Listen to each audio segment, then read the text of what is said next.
Hoje nós vamos dar continuidade com o capítulo 5 do texto de Trala Kebgon Rinpoche,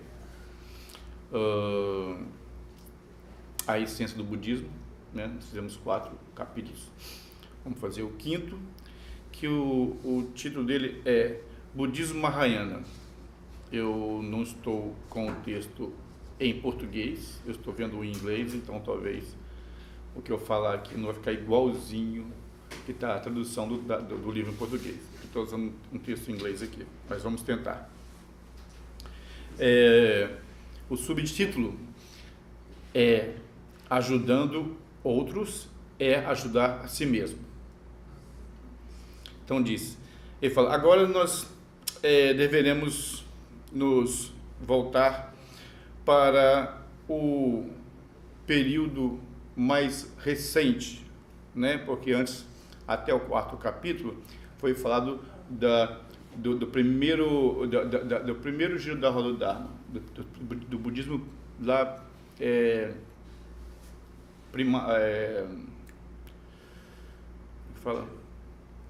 antigo não.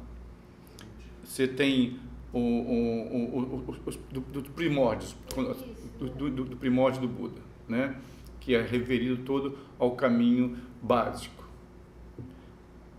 E agora a gente vai botar para o Budismo Mahayana. Então esse período que veio depois, o primeiro período que foi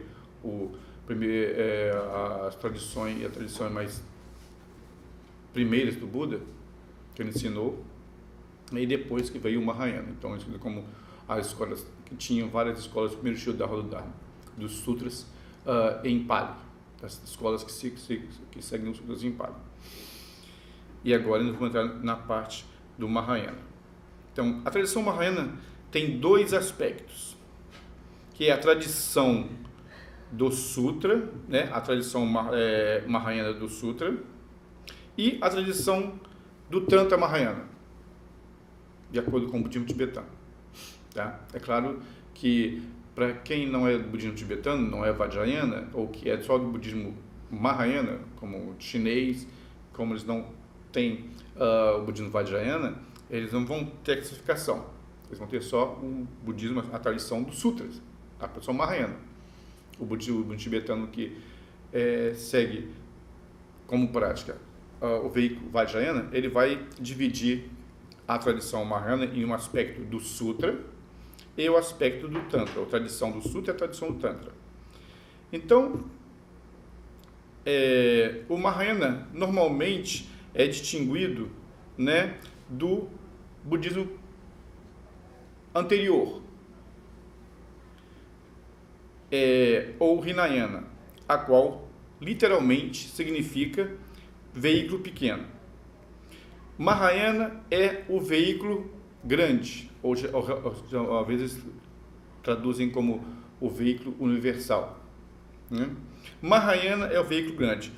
O ponto básico aqui é que o seguidor do caminho Hinayana embarcou em um caminho com uma visão ou um objetivo muito estreito, sabe?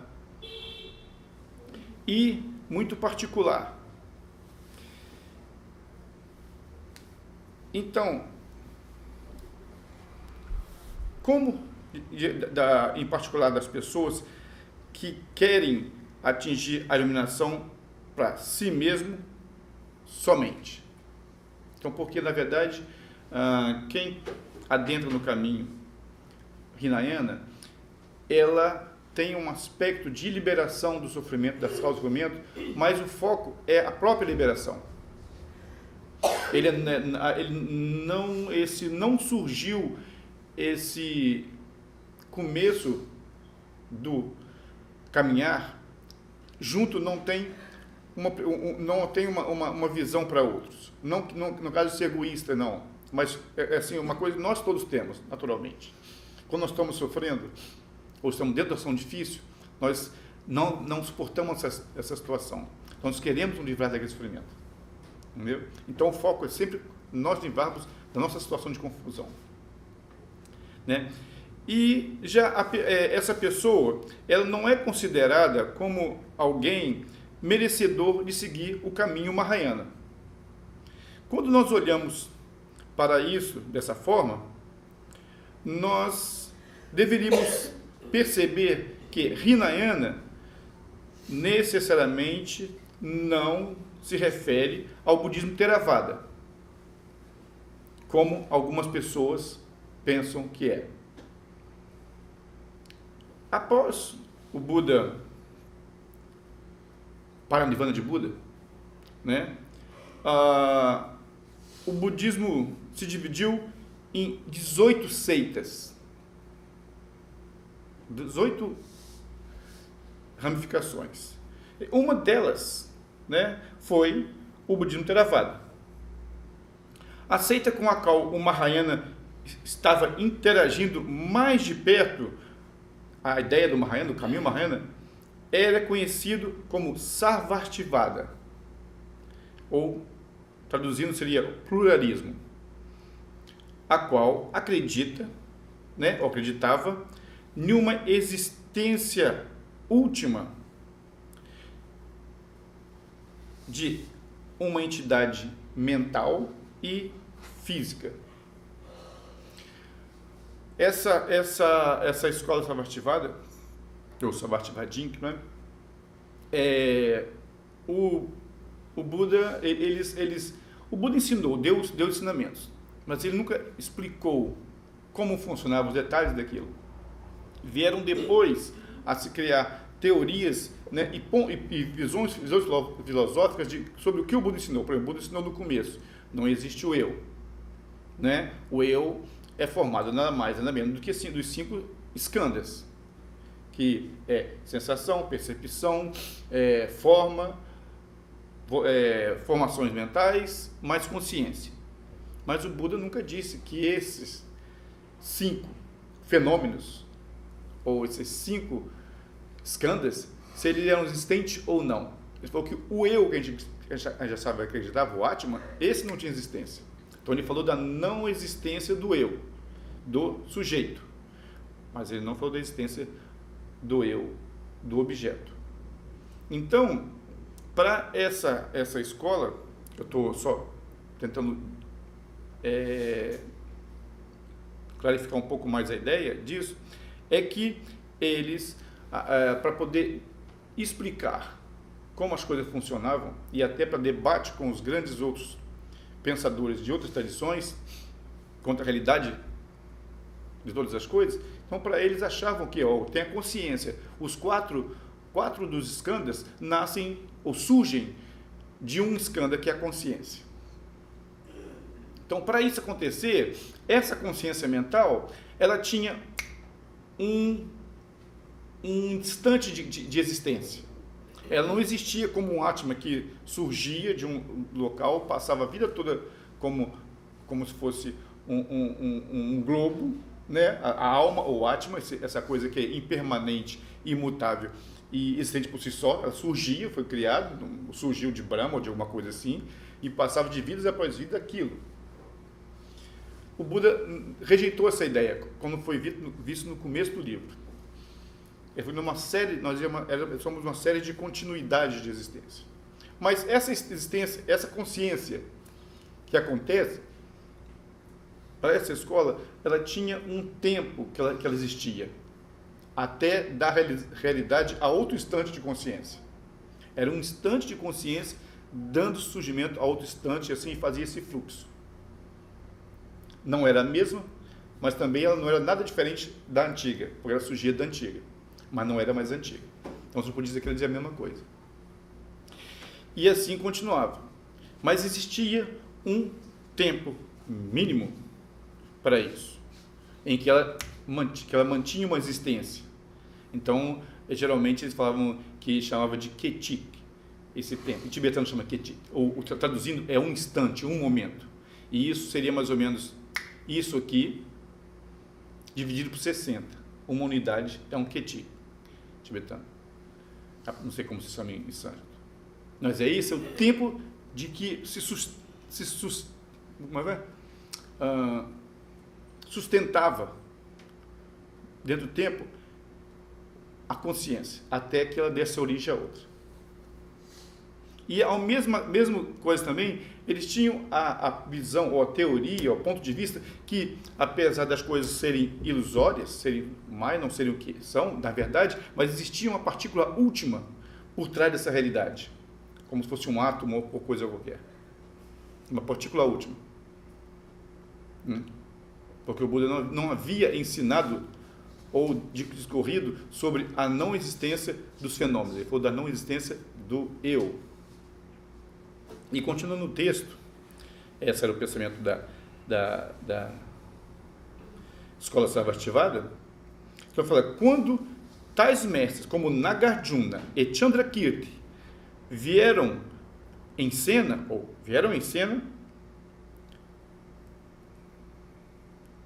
a escola que eles mais criticavam era a escola Sarvastivada. E aí fala aqui, eles não atacaram os Theravadas, os Theravadins, os praticantes do Theravada, mas sim criticavam o ponto filosófico dessa escola Sarvastivada. Assim, quando os Mahayanistas, os Mahayanas de hoje criticam algum tipo de dogma Hinayana, algum tipo de ponto de vista Hinayana, nós não deveríamos pensar ou assumir que eles estão atacando o budismo Theravada, como é praticado hoje em países tal como Sri Lanka, Myanmar, Tailândia, Camboja, etc. Ok?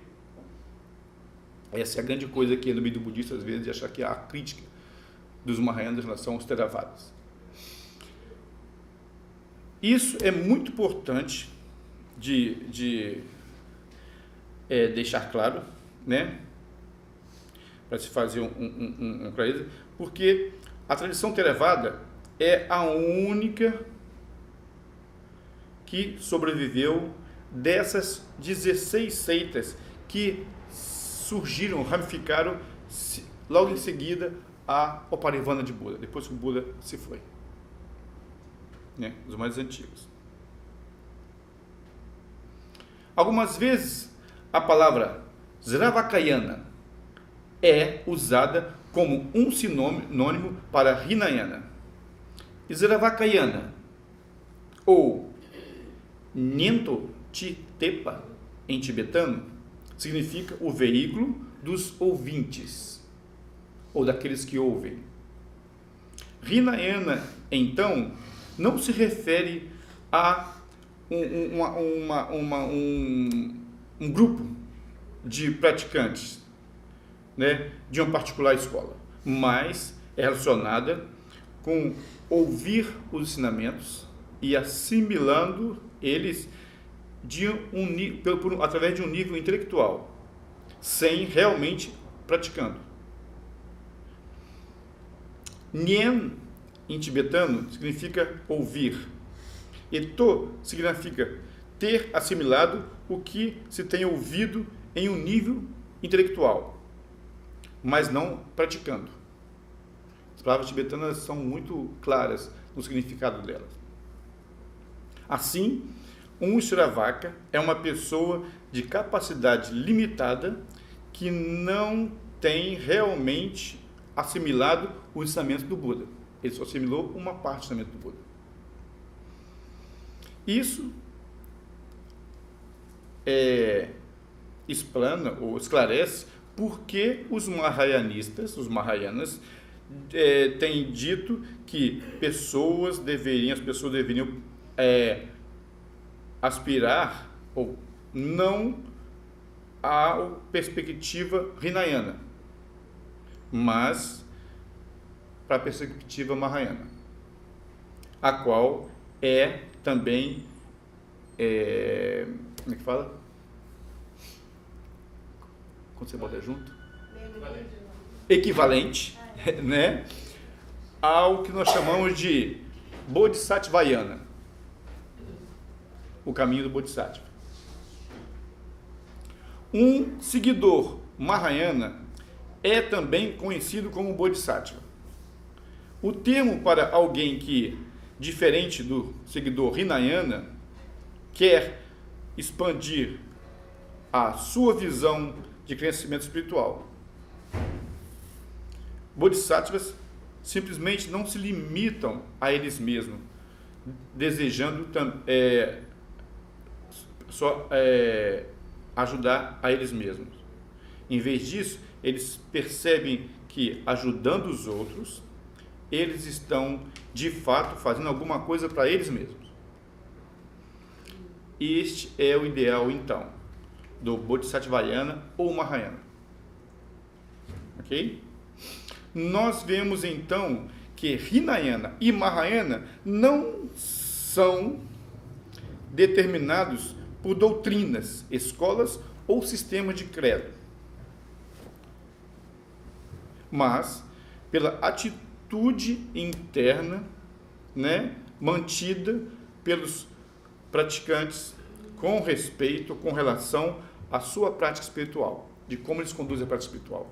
Então, automaticamente, você pode alguém que está dentro do caminho Mahayana, aprendendo o caminho Mahayana, tomou o refúgio, mas que a atitude mental interna dele é totalmente, Hinayana. Porque ele, apesar de ter pensado em Bodhisattva, mas ele realmente não pratica ele não desenvolve aquilo. Ele não age daquela forma. Ele não funciona daquela forma.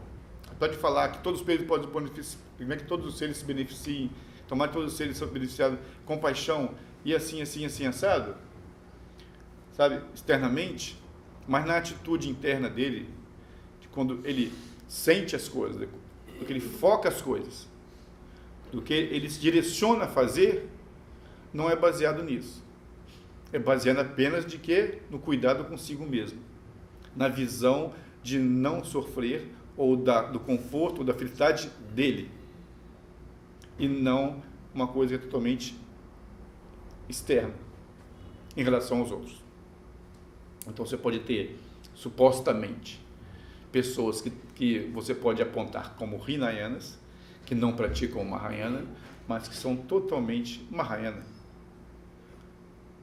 Apesar de não estarem tendo recebido os ensinamentos sobre vacuidade, sobre compaixão, a própria atitude dela é com relação aos outros. Enquanto outros que têm visão sobre compaixão, bodhisattvas, vacuidade, a sua atitude interna é totalmente voltada para, e os atos, acaba os atos voltados para o seu benefício próprio. Não nasce junto. A grande coisa daqui fala que a bodhicitta, que é essa aspiração altruísta de chegar à iluminação para todos os seres, isso ela não surge com os atos das pessoas. Quando você vê o sofrimento, quando você vê qualquer situação, ou quando se move na situação, os seus desejos, quando você oferece, quando você pensa em alguma coisa de poder ser feliz, ou de poder, quando você encara um sofrimento e você quer terminar aquele sofrimento, no Bodhisattvayana, praticante Mahayana, a bodhicitta está ali, ela vai junto. Então, eu estou fazendo isso aqui não é para o meu bem, eu estou fazendo isso aqui para o bem de todos os seres. O foco, tipo assim, dane-se eu. Entendeu? Dane-se eu. Mesmo que você não tenha condições de efetivamente ajudar outros, você tem que ajudar você primeiro, mas a sua mente, ela nunca vai estar focado, entre aspas, individualmente, no modo personalizado só em você. Ela está sempre voltada para o outro, mesmo que você não consiga efetivamente, numa prática, conduzir o outro ou beneficiar o outro, mas a sua própria atitude está sempre movida com esse aspecto mental da bodhicitta. Tipo assim, você morre afogado, cai, o barco vira, as pessoas não sabem nadar, você não sabe nadar.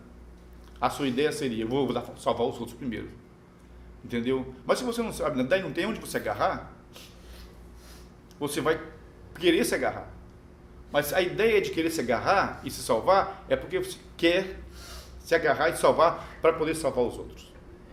Se não houvesse outro para salvar, ele não seria tão forte assim. Mas eu estou me salvando, procurando algum tipo de abrigo, algum tipo de suporte, porque eu tenho outras pessoas sofrendo. O foco não é o meu sofrimento, o foco é o sofrimento do outro.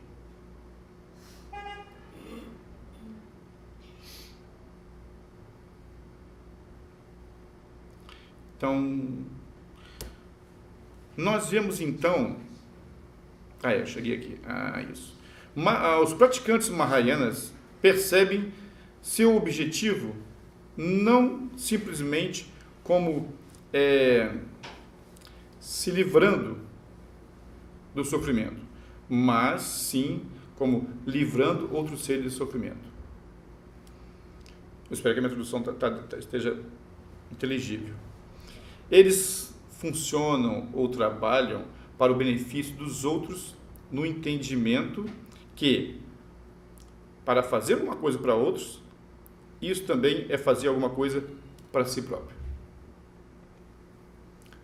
Então, é uma coisa que você vai fazer uma coisa só. Se você pensar, primeiro, eu vou trabalhar, vou melhorar a minha situação, para depois melhorar a do outro, então você vai ter dois trabalhos. Você vai sair do sofrimento, das causas do sofrimento, ter um outro trabalho para depois ir atrás do outro.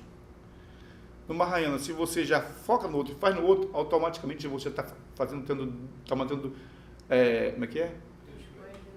Não pode falar matar coelho, porque aí vai ficar não politicamente correto, né? Você pode matar dois kleshas. Pode matar dois kleshas. com uma atitude só. Não pode falar de matar dois coelhos com a garra só, que vai ficar agora, nesses tempos, pode ter qualquer ditado, tem que ser revisto. Né? Atirei o pão no gato e todas essas coisas assim. Mas a ideia é que enquanto trabalhando com o outro, por benefício do outro, você automaticamente está beneficiando o outro, ajudando o outro e está trabalhando com suas próprias confusões. E está ganhando mérito e ganhando sabedoria em cima desse trabalho com o outro. Então, não é a caso de você focar em você para depois focar no outro. Então, você está liberando, está caminhando junto. Para dar uma perspectiva geral do ensinamento do Mahayana, eu vou falar sobre a causa do sofrimento, o caminho ou o método que nós devemos usar para poder nos liberar ou nos como é que subiu? Aliviar, isso, para nos aliviar da causa do sofrimento e falar também sobre a fruição que resulta da prática do caminho. Né? Então, eu vou falar essas três coisas. O objetivo do budismo Mahayana não é diferente daqueles do budismo antigo, dos primórdios. Né? Todos querem atingir a iluminação, mas a qualidade da iluminação, em um sentido, é diferente por causa da motivação. Os Hinayanas não estão necessariamente objetivando um completo despertar, completa iluminação, mas sim para aquilo que é conhecido como Arhat, ou estado de Arhat, atingir o estado de Arhat. É um estado na qual a pessoa, né, se livrou dos conflitos emocionais experienciados devido à raiva, à inveja, à insatisfação e assim por diante. E nessa abordagem não tem compaixão, sensibilidade ou uma atitude de cuidado. Se nós se nós vamos seguir o caminho Mahayana, nós precisamos desenvolver uma atitude de carinho, cuidado e compaixão. Porque ao menos que nós tenhamos cuidado ou carinho pelos outros, nosso desenvolvimento, né, não pode progredir, não progredirá. Com isso em pensamento, ou com esse tipo de pensamento, o praticante Mahayana tenta entender a causa do sofrimento e também tenta entender como retificar essa situação. Como retificar quer dizer, como remediar essa situação, né? Consertar isso. Em termos de atitudes com relação à causa do sofrimento, né, não tem uma diferença entre o Hinayana e o Mahayana. As causas do sofrimento são os dois véus, né, das emoções perturbadoras e a confusão conceitual. Uma é emoções perturbadoras. Eu costumo falar que esses dois véus são aqueles dois obscurecimentos, né? Obscurecimento emocional e o obscurecimento conceitual. As emoções conflitantes ou conflituosas incluem inveja, raiva, orgulho, ignorância e desejo excessivo. Já a confusão conceitual se relaciona com a noção equivocada de que existe um eu com uma essência que perdura, uma essência que é eterna. Então, um lado que são o obscurecimento emocionais são os kleshas, certo? Todos sabem que são kleshas, né? Kleshas são aqueles que chamam de 5 venenos mentais, ou emoções aflitivas. Aí eu sempre falo em sânscrito kleshas porque essas traduções nunca se aproximam da ideia do que é corretamente, do que é klesha. Então, os kleshas são o quê? Ignorância, né? Raiva, apego, inveja e orgulho. Esses são os obscurecimentos emocionais. E o obscurecimento conceitual, ou cognitivo, vamos dizer assim, é a conceito, ou a ideia, ou a suposta experiência de crer na existência de um eu. Ok? São esses dois véus, dois obscurecimentos que nos impedem ou nos cobrem de ter o despertar completo.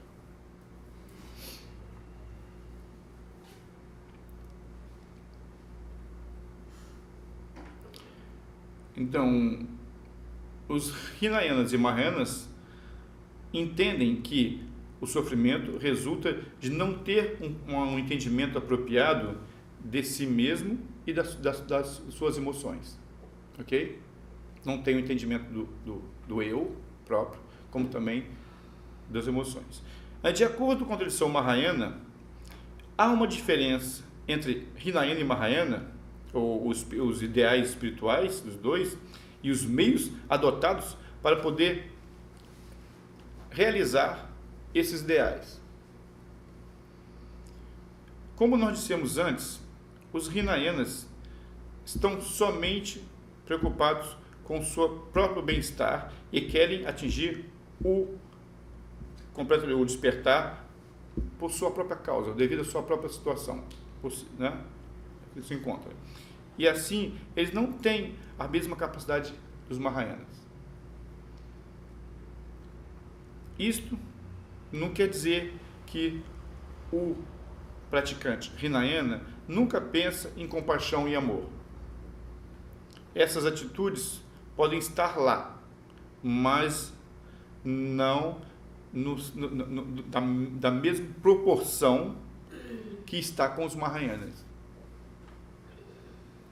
Algumas literaturas budistas enfatizam a importância da autorrealização acima da prática da compaixão com relação aos outros. E fala da prática dos 4 Brahma Viharas, ou, como traduzido, os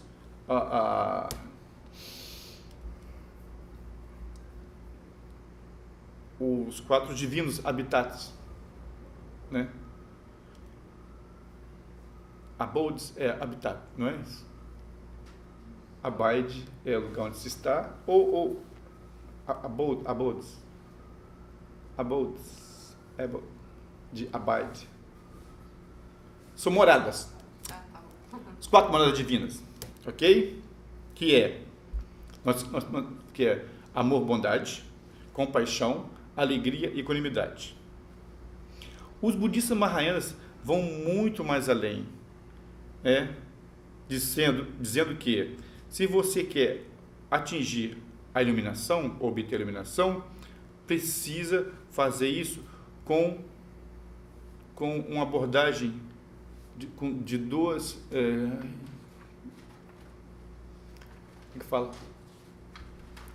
com 2 linhas de abordagem. Ok? E essas 2 linhas de abordagem são a compaixão e a sabedoria. A pessoa pode desenvolver sabedoria através da prática da meditação, mas não pode desenvolver compaixão simplesmente meditando em compaixão, como é sugerido nos 4 práticas dos Brahma-Viharas, que a gente chama de os 4 comensuráveis. Ok? E daí,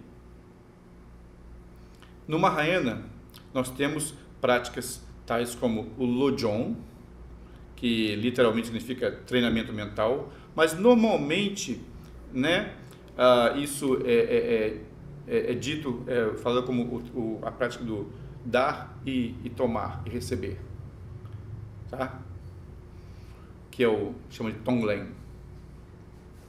Essas séries de exercícios mentais é usada para gradualmente quebrar a nossa rigidez, nosso egocentrismo, está entrincheirado na gente, pensamentos egocêntricos, sentimentos e percepções. No Lojong, nós procuramos desenvolver compaixão, colocando nós mesmos no lugar das pessoas que estão em desvantagem e que têm falta das coisas.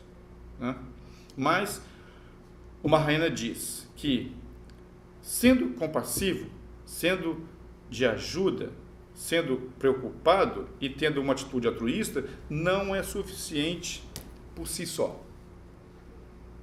Nós temos que nos engajar com o mundo. Nós temos que atuar com o mundo.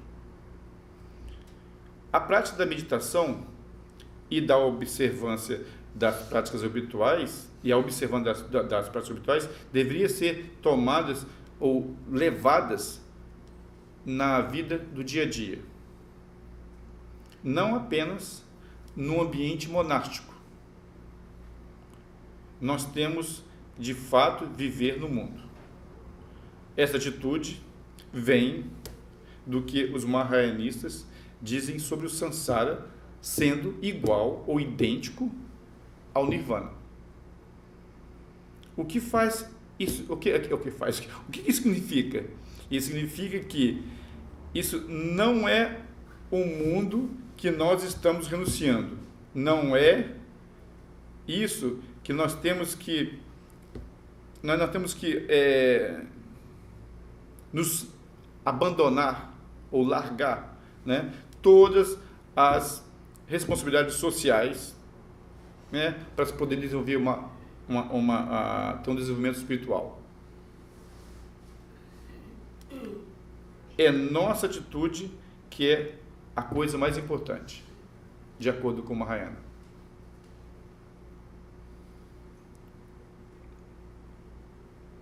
Se for pequenininho, eu me perco. Ok. Isso é porque eles dizem que o Sansara é Nirvana. Nossas delusões são as mesmas como a iluminação. As nossas confusões, as ilusões, é o mesmo quanto que é a iluminação. e o mundo que nós vivemos é condicionado pela nossa mente. Praticantes do Mahayana principalmente enfatizam a mente e a atitude que nós temos com relação ao mundo, com relação às pessoas e com relação a nós mesmos. Se nós podemos ter uma atitude apropriada, então qualquer coisa que nós fizermos se tornará saudável. Em vez de pensar que nossas ações são a coisa mais importante e se tornando dogmático a respeito do que é certo e do que é errado. Com a atitude certa, nós somos capazes de interagir com o mundo de uma maneira apropriada, e isto é o aspecto compassivo do caminho. Ok, vamos dar uma olhada nisso. Na primeiro ensinamento do Buda, quando começou a ensinar primeiro ajuda da roda do Dharma, antes diz, ele ensinou a situação de que nós temos o sofrimento, as causas do sofrimento, certo? A cessação e os meios para acabar com o sofrimento.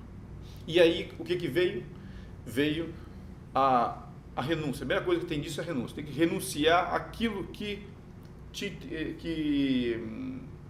atrapalha você reconhecer ou realizar a completa iluminação.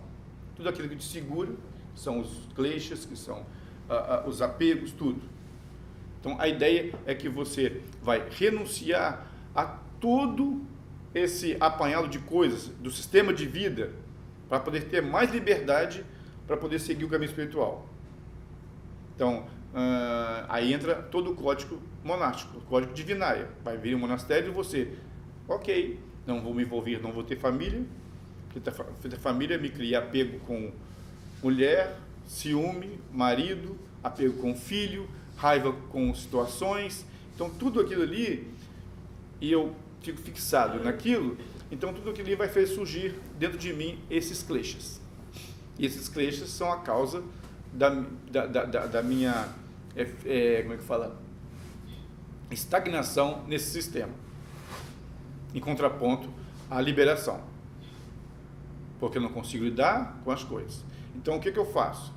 Eu vou usar de artifícios e meio, de conduta, né? O caminho óctuplo, que tudo tem a ver com conduta, modo de vida correta, fala correta, né? Ouvir correto, e assim vai, meditação correta, para você, correto no sentido de uma conduta que não esteja levando o indivíduo a mais sofrimento. Então, para isso, você renuncia a várias coisas. E aí, renuncia a se envolver em comércio, e aí tem os votos dos monásticos. Porque o samsara é aquilo ali, é essa confusão toda, isso aí é sofrimento, é o apego e aversão. O nirvana é a liberação disso. Já quando devido ao Mahayana, dá ênfase ao outro e não ao sofrimento próprio, acho que liberando o outro libera a si mesmo, e para isso ele usa a compaixão e a sabedoria para isso, certo? Isso vai na mente dele. Então, ele não vê o outro como causa de sofrimento. Ele vê que o outro está sofrendo. Então, ele vai em busca daquilo. Então, para ele samsara e nirvana têm a mesma identidade. Então, ele, como eu falei, vai para o mundo.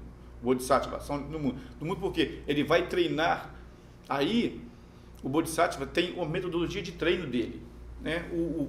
O Hinayana, ou o Sravakayana, vai se pautar nas 4 novas verdades, basicamente. E na conduta, que é a quarta nova verdade, o caminho óctuplo. Né? Você tem outro praticante ainda dentro do Hinayana, que a gente chama de Pratyeka Buddha, em que ele vai também ter isso, ele vai ter desgosto pelo samsara, repulso pelo samsara, busca para acabar com o sofrimento e busca pela liberação. Só que ele vai usar como principal método para poder realizar isso, ou realizar o Nirvana, o que o Buda ensinou como Tendrel, ou Pratitya Samutpada. São os 12 elos da originação interdependente. Ele vai observar aquilo e vai seguir aquilo. Né? Treinar. Aquele vai ser o campo de treino dele. Já o Mahayana, ou o Bodhisattva, como que ele vai fazer para treinar? Para poder chegar à completa realização. Já imbuído da ideia de compaixão e de sabedoria, sobre a vacuidade. Ele vai treinar nas 6 paramitas. Paciência, né? Generosidade, ética, né? Paciência, esforço, meditação e sabedoria. Ora, essas 4 primeiras não tem como ele não fazer se não engajar no relacionamento com os outros. Então, a melhor forma de ter paciência é casar. Não é? Porque um praticante de Hinayana que não quer isso, ele não vai querer trabalhar, não vai trabalhar dessa forma. Então, com esse tipo de prática de paciência, de esforço, não é? Ética e generosidade, ele vai cada vez mais desenvolvendo a situação de compaixão, ganhando mérito com isso. Automaticamente ele vai colocando mais o outro em foco do que ele mesmo. Certo?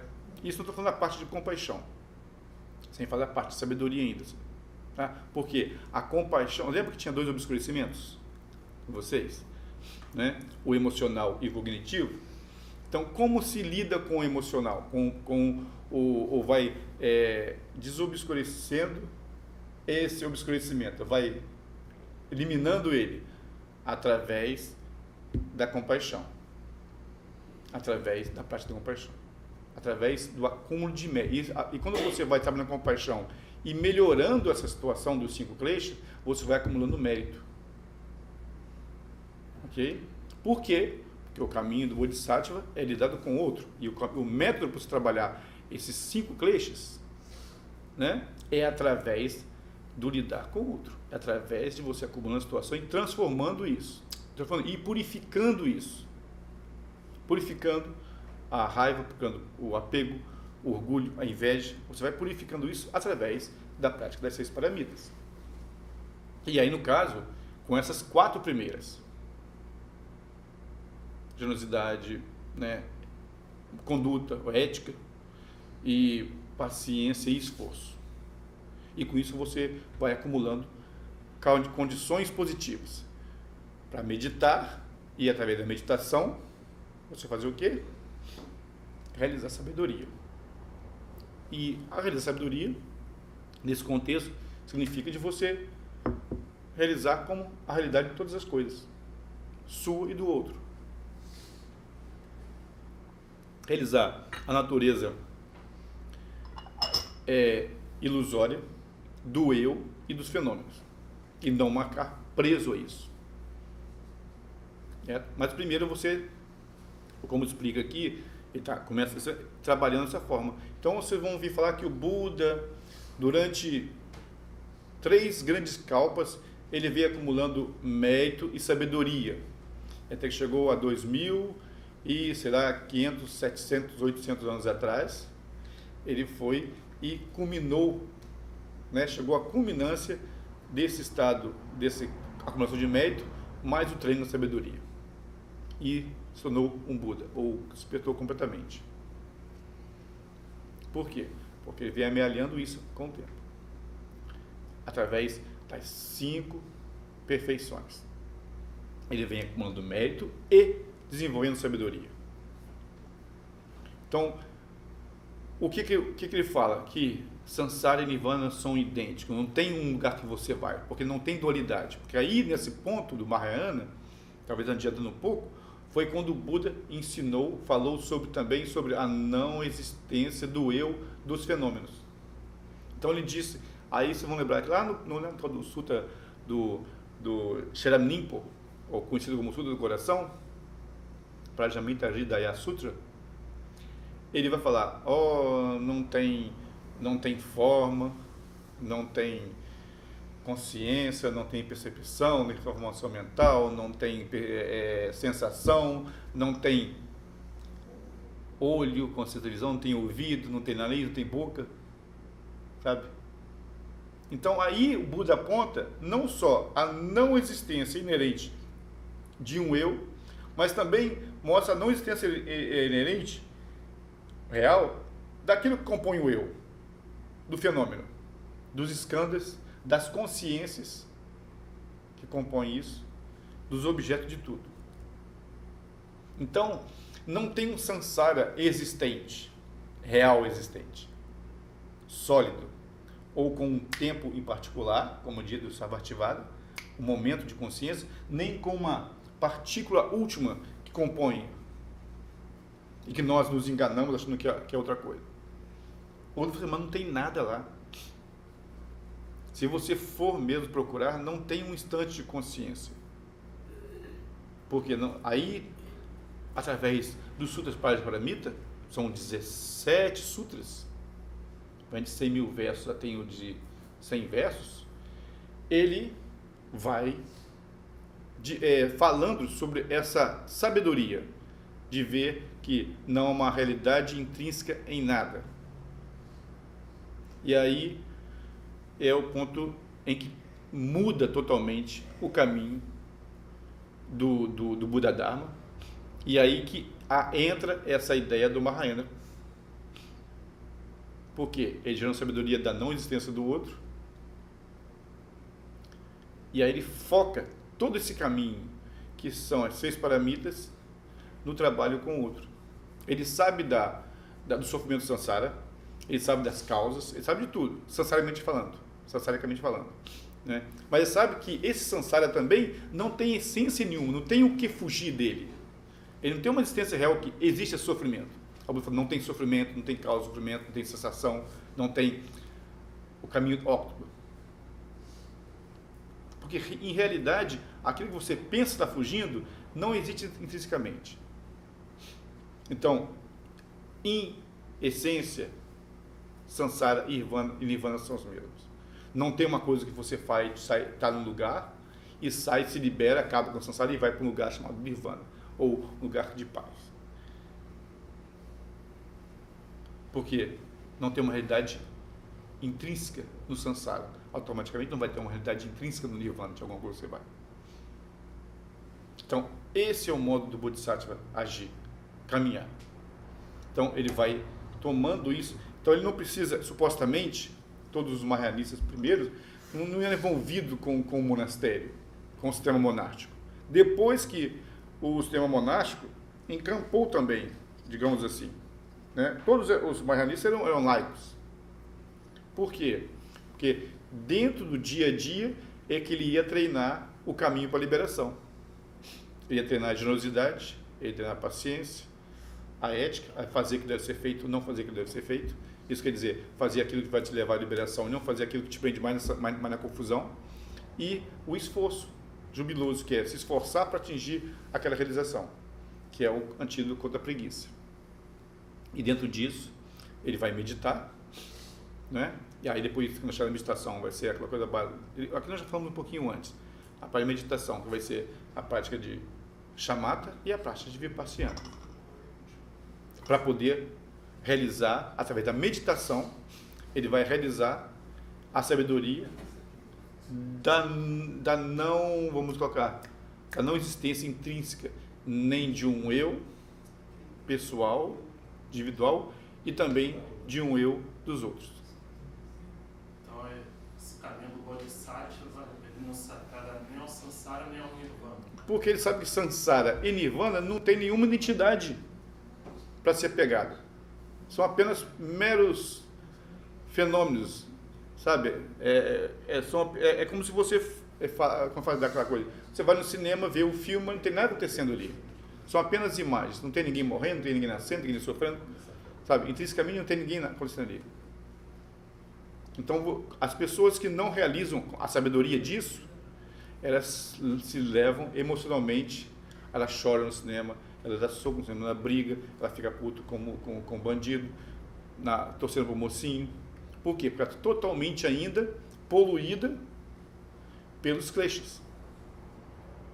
Pelo apego em um, raiva em outro, inveja, orgulho e a ignorância de não ver as coisas como elas são. O que seria estar apegado ao nirvana? O que seria o apego ao nirvana? Apego ao nirvana é quando você tem uma crença em que o samsara é real.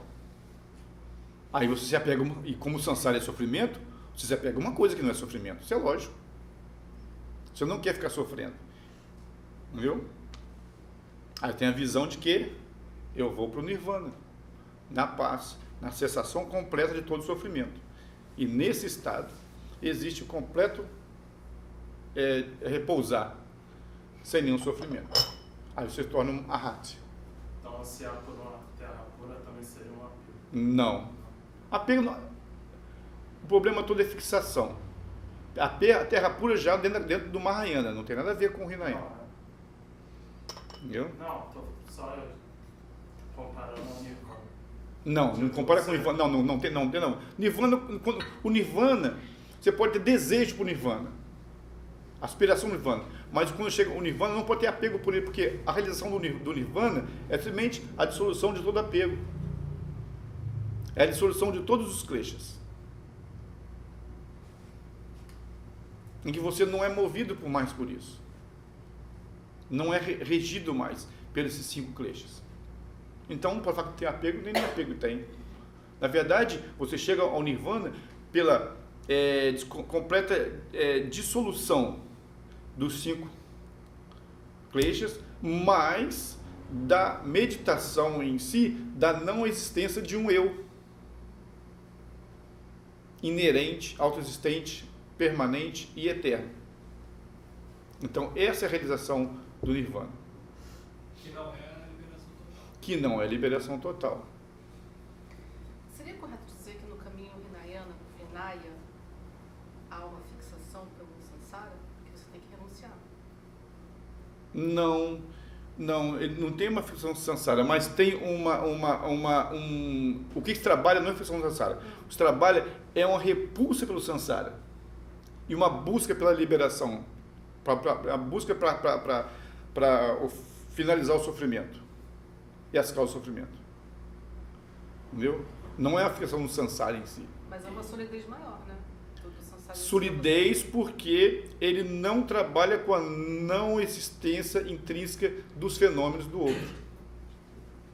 Ele só tem ensinamento, ou só tem uma perspectiva da não existência do eu. O eu, o Buda falou que o eu era? Era forma, sensação, percepção, formações mentais, mais a consciência. Dissolvendo esses 5 skandhas, dissolveu eu. Mas o que são esses 5 skandhas?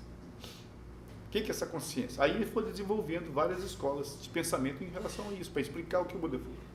Aí quando chega o Buda com o ensinamento do Prajnaparamita, ele fala, não tem consciência, não tem forma, entendeu? Porque ele vai falar que não existe uma realidade intrínseca nos fenômenos. Naquilo que a gente queria renunciar, não existe uma realidade também ali. Então, automaticamente, supostamente, você está renunciando a nada. Se você renuncia ao casamento, você não está renunciando a nada. Se você renuncia ao sexo, está renunciando a nada. Se você não renuncia à vida econômica, de trabalhar com as pessoas, você não está renunciando a nada. Só que baseado, com base nas 6 paramitas, o Bodhisattva, supostamente, ele treina aí dentro. Ele treina lidando com a vida. Então, ele usa generosidade para poder, em contrapartida com a fixação, com a mesquinhez, com apego, com a avareza. Então, isso aí depois desenvolve. Tem a generosidade, que é doar coisas, generosidade, que é a proteção, né, aos outros, e depois a generosidade, que é dar sabedoria. E assim você vai. E trabalha com os 4 comensuráveis, que é a base da Bodhicitta.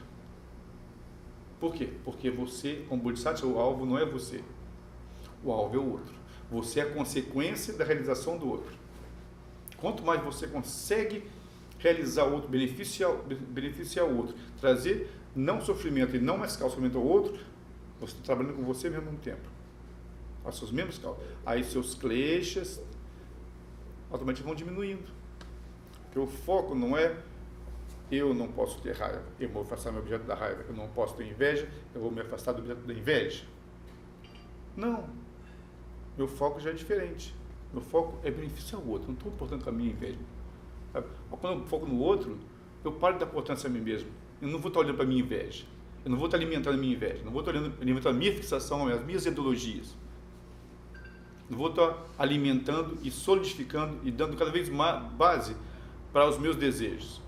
E automaticamente fortificando mais ainda aí a fixação numa concepção da existência errônea de um eu. Entendeu?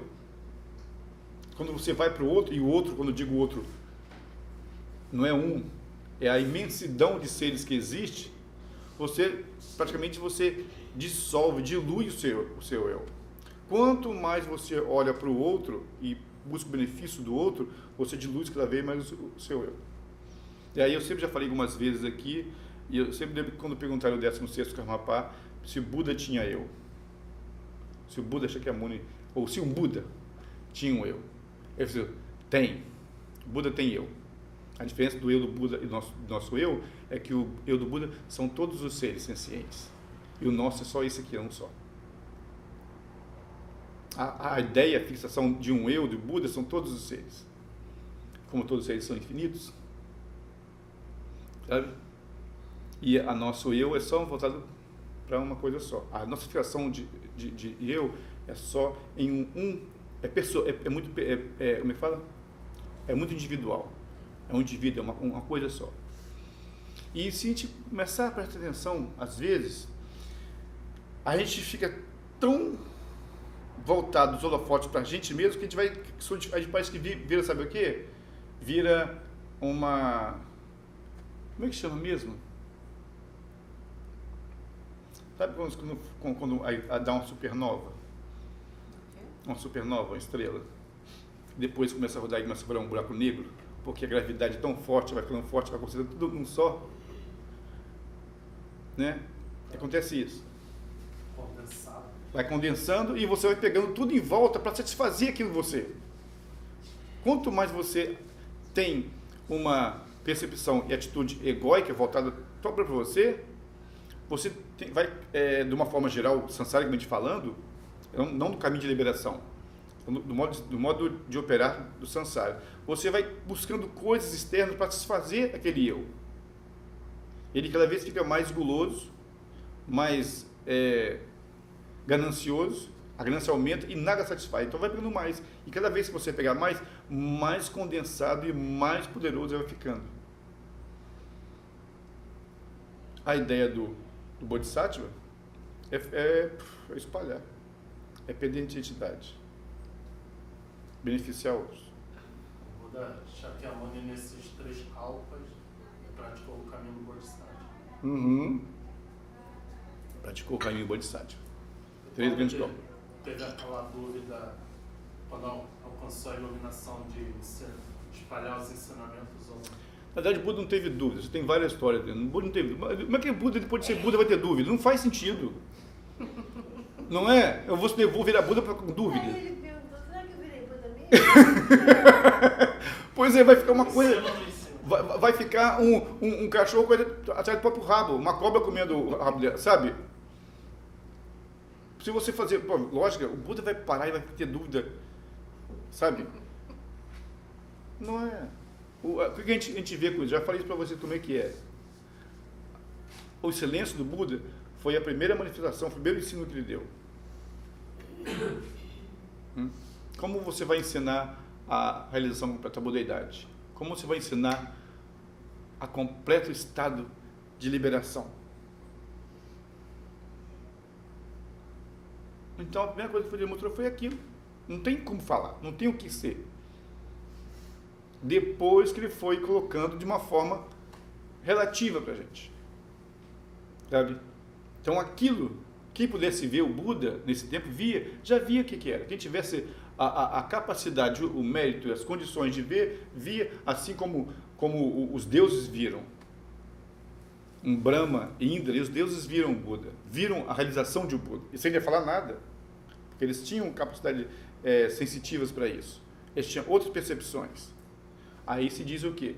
Que foi lá Brahma, pegou, trouxe a roda, né, de oito raios, uma roda que pertence, de ouro, que pertence ao Chakravartin, né, um Chakravartin, que é um governante universal, e foi e presenteou o Buda, e Vishnu, Indra veio, trouxe uma concha, né, com a voluta para a direita, presenteou o Buda, e pediu para ele ensinar, porque eles viram o que ele tinha atingido. Entendeu? Então, aquele senso do Buda foi a primeira manifestação, porque o Buda não precisa pensar que nem a gente que lê texto, falar, eu falei isso ontem, não falei isso ontem, anotar e sair riscando assim. O Buda não precisava disso, senão ele não é Buda. A gente precisa ficar, sabe, assim, não, o Buda quando ele falava, ensinava, ele não estava ensinando e falando, ele estava manifestando a realização dele. E aí ele manifestou a realização dele em um nível, para um certo tipo de capacidade, depois de outro nível, depois de outro nível. São as 3 giros da roda do Dharma. Então, quando pensar em Buda, vamos tentar não, devíamos ver Buda como uma pessoa comum, não, senão eu vou virar Buda no mesmo caminho para ser o quê? Alguém que tem dúvidas, tem problemas, sabe? Pelo menos nesse estado, dentro do estado de realização que ele está. Ele pode manifestar de forma diferente. Ele pode manifestar coisas diferentes de acordo com a audiência, de acordo com o que os seres precisam. Seus superiores precisam acreditar que existe sofrimento, que existe sofrimento, que existe karma, que existe permanência, que existe morte. Sabe? Se os seres precisam acreditar nisso, como expediente para poder ele progredir no caminho e chegar à liberação, perfeito. Aí, para seres que seguem no caminho, que têm um pouco de capacidade um pouco mais superior, mais abrangente, vamos estar assim, aí ele pode falar assim, ok, não existe sofrimento, não existe causa de sofrimento, não existe cessação, não existe caminho, não existe karma, na verdade, que é um karma até então, era uma coisa que praticamente não existia, porque você viu como desenvolveu a ideia de que existia alguma coisa fora do eu. E aí, esse que tem a capacidade mais abrangente, vai trabalhar, vai ver isso perfeitamente. Aí, dentro da capacidade mais abrangente, aí, mas dentro dessa situação de não existência inerente ou intrínseca do eu e do outro, o que é realização? O que é o estado de Buda? Agora eu vou mostrar para vocês o que é a essência de um Buda. O que é a essência da iluminação, a essência do despertar, que é o Tathagata Garbha, que é a natureza de Buda. E aí ele foi ensinando dessa forma. São várias... O que é isso? Hã?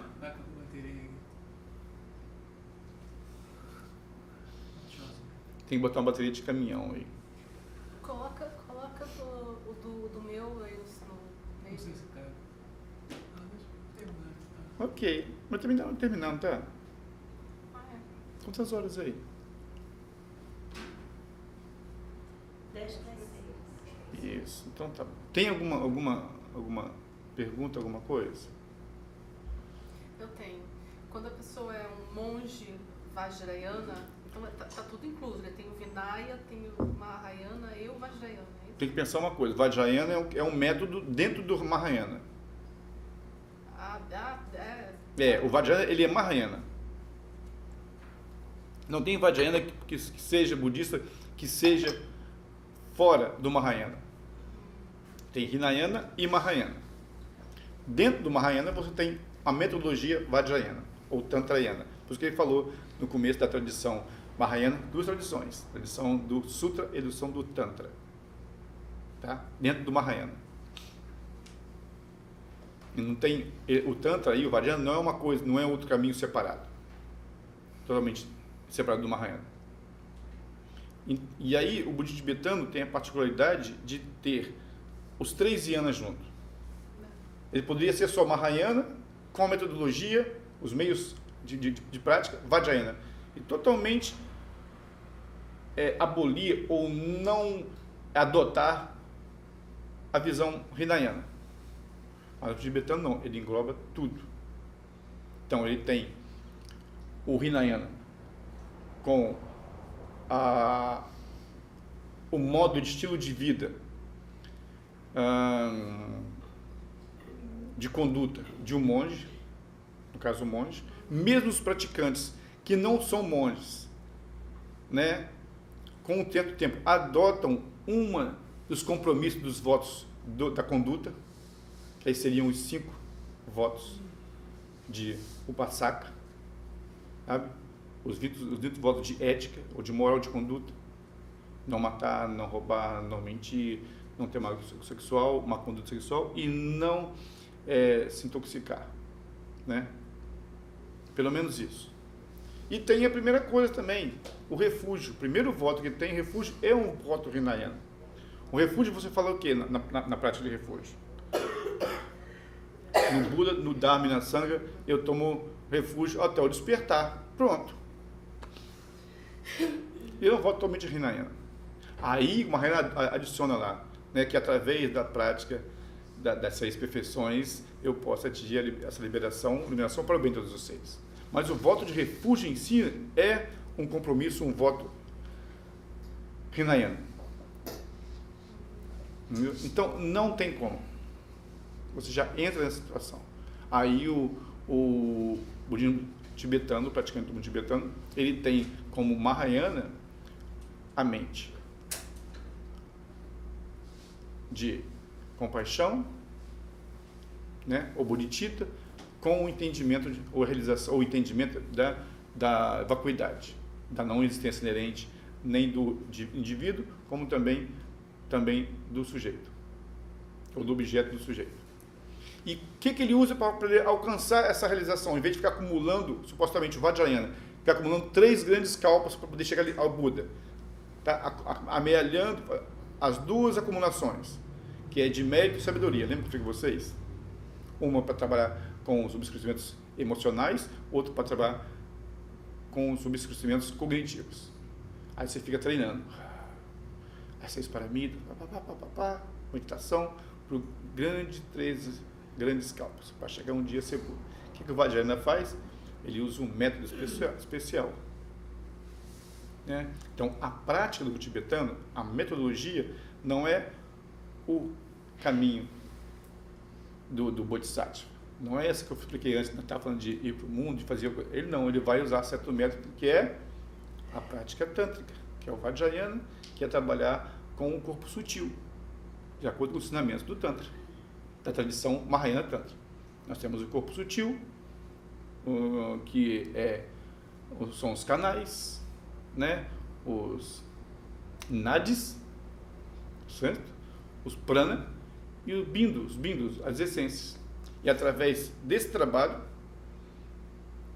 que é envolvido corpo, palavra e mente, que você transforma tudo isso. A ideia do Hinayana é renunciar a isso. Renunciar a essas coisas que trazem sofrimento. Renunciar a tudo isso. A ideia do Mahayana é purificando essas situações. Purificando através de quê? Como falei, como mostrou lá, do treinamento mental, do Tonglen. Você adota o que deve ser adotado e abandona o que deve ser abandonado. E você vai purificando. Já o pensamento tantrayana, ou vajrayana, do Mahayana, do Tantra, ele vê as coisas de forma diferente. Então ele não trabalha com purificação, ele trabalha com a transformação. Ele pega aquilo que é veneno, em vez de assim, em vez de eu ser ganancioso, eu vou ser generoso. Em vez de eu ser raivoso, eu vou ser paciente. Então eu vou ter mais paciência para diminuir a raiva. Certo? Aí que o Vajrayana tem umas ideias malucas, totalmente fora do normal, ou do mal coisa. Ele vai ver coisas que nem está vendo. O Tantra é assim, porque ele está vendo de outra perspectiva, ele está vendo o corpo sutil, os canais, como que nós funcionamos, os elementos e tudo. E aí você, não, vamos transformar isso aí. Vamos pegar essa raiva e vamos transformar na sabedoria do espelho. através dos métodos especiais. Então, ele não vai adquirir, ou não vai precisar de caminhar por 3 grandes kalpas. Ele vai fazer isso bem condensado, através do trabalho especial, que é trabalhar com o corpo sutil, através da prática dos idams, das divindades medicinais, que você vai transformar tudo isso. Então ele vai reconhecer que dentro de cada veneno há uma sabedoria. Aí vem aquele caso dos 5 sabedorias, dos 5 Budas. E aí ele vai transformar o corpo comum, a fala comum e a mente comum no corpo Vajra, na fala Vajra, na mente Vajra. Vajra quer dizer indestrutível. E não esse comum. E realizando assim o que vem a ser dito como sendo Nirmanakaya, Sambhogakaya e Dharmakaya, que já estão, que é inerente a nós. Porque não existe uma coisa que você vai transformar esses corpos, sabe, de realização. Você transforma, só faz ele vir à tona. Porque o mesmo corpo que é confuso, que é sansárico, ou mesma fala que é sansárica, ela é a fala do Sambhogakaya, que é pura, que é atemporal, que só ensina altos níveis de Dharma, que habita em qualquer lugar, que não tem tempo, que não desperdiça nada. Só que isso é inerente. O que ele faz com o método é fazer virar assim, né? E sabe como? Pensa na Mulher Maravilha. Sabe? Mulher Maravilha. Ela está lá como a Diana Prince, né? A Diana volta assim, pronto, virou Mulher Maravilha. Não estava sempre lá a Mulher Maravilha, só que ela estava disfarçada, todo mundo reconhece, estava disfarçada. Ia dar uma rodada ali e vira Mulher Maravilha. Não estava em outro lugar, não tinha que se tornar outra coisa. Então apenas transforma aquilo através dos métodos especiais do Vajrayana. O que vai requerer situações específicas e diferentes para se conseguir isso. Aí tem as causas, a base da necessidade que você vai ver, que é o guru, os idans, os protetores, tudo isso. Ok? Sonamde tamche zipani tomne nipe janam pajene chega namche bala drupaye sipe sole droai sho.